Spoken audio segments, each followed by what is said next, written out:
stocking up with basic products. In the midst of an economic crisis, it's no mean feat in Havana.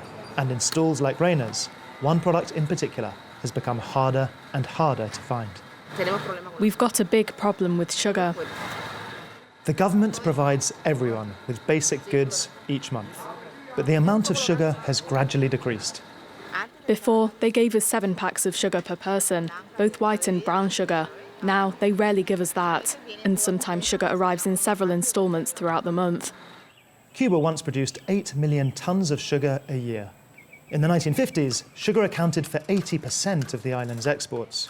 But last year, little over 400,000 tons of sugar came from the cane fields, just 5% of what was once produced.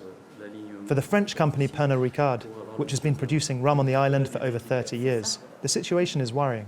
It's a subject we follow very closely because the sugar industry is in decline, and we're working with the Cuban government to find solutions to improve yields. The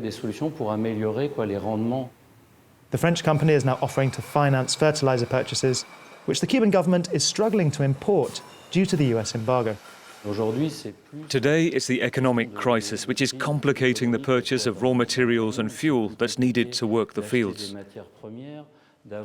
There are different factors coming together that explain why today's yields are so much lower than they were a few years ago, but they have the know-how. In some regions, the local economy is based almost entirely on sugar, like here in Madruga. When I started working here, the amount of sugar we produced was incredible, and the cane matured quicker. This year, we hit our targets, but last year we didn't. There was bad weather too, which didn't help. Almost all the island is exposed to hurricanes and rising sea levels.